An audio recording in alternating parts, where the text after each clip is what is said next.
Diante da proposta de modificación orzamentaria presentada polo Goberno municipal, coa que Abel Caballero pretende mobilizar apenas 11 millóns de euros dos remanentes para financiar, basicamente, proxectos que xa estaban previstos, nomeadamente investimentos en humanizacións, desde o Bloque Nacionalista Galego cremos que Vigo merece moita máis ambición. Porque os remanentes municipais non son aforro. Son o resultado da falla de xestión dun goberno reducido a propaganda. Son anuncios que non se executaron, son promesas incumpridas e necesidades da cidade que continúan a ser desatendidas. En definitiva, son diñeiro das viguesas e dos vigueses que o Goberno Municipal de Abel Caballero non está a devolver á veciñanza en forma de mellores servizos públicos, de máis políticas sociais ou de máis investimentos no conxunto dos barrios e as parroquias.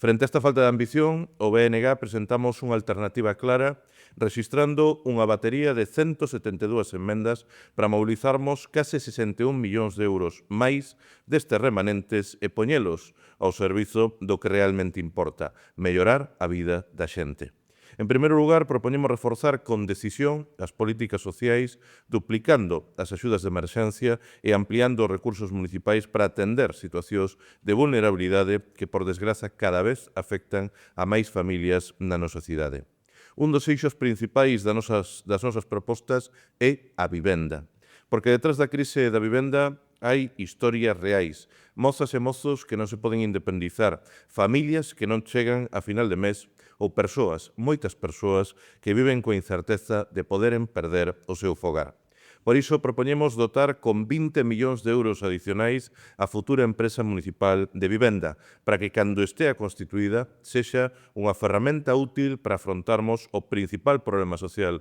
da nosa cidade e non apenas un logotipo. As emendas do BNG tamén incorporan un reforzo das políticas ambientais, cunha proposta de dedicar 1 millón de euros para desenvolver o proxecto Montes Vigo 2046 promovido polas comunidades de montes da nosa cidade, unha iniciativa estratégica para a recuperación ecolóxica, para a protección fronte aos incendios e para a posta en valor social e ambiental dos montes, que son o verdadeiro pulmón verde da nosa cidade. Tamén propoñemos reforzar as políticas de emprego e a dinamización económica, triplicando os recursos que se queren dedicar ao Plan Municipal de Emprego e impulsando tamén programas de apoio ao comercio de proximidade, á economía social e aos sectores productivos que sosteñen a economía da nosa cidade. Pero, sobre todo, formulamos un esforzo inversor decidido para poñermos fin, dunha vez por todas, ao abandono que padecen os barrios e parroquias da nosa cidade. Por iso propoñemos a posta en marcha do Plan Cidade, un programa de investimentos plurianual para o que queremos que este ano 2026 se dediquen 15 millóns de euros para actuacións de mellora do espazo público, para mellorar o mantemento urbano, para humanizacións e equipamentos de proximidade. Un plan pensado para atender as necesidades reais da veciñanza e para garantir algo moi simple, que Vigo avance de maneira equilibrada e que non existan barrios de primeira e barrios de segunda.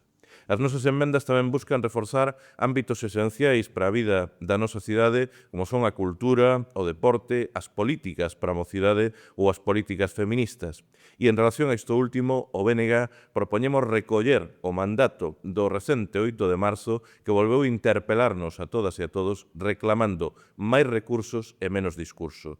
E por iso propoñemos multiplicar por 8 a dotación orzamentaria destinada ao desenvolvemento do novo plan de igualdade. En definitiva, o que propoñemos desde o BNG é utilizar os remanentes municipais para atender as necesidades reais das viguesas e dos vigueses, para máis políticas sociais, para máis vivenda pública, para máis emprego e máis investimento nos nosos barrios. Porque os recursos do Concello, os inxentes recursos cos que conta o Concello de Vigo, teñen que servir para construirmos un Vigo socialmente máis xusto, máis sustentável e con mellores condicións de vida para todas as viguesas e para todos os vigueses en todos os barrios e parroquias.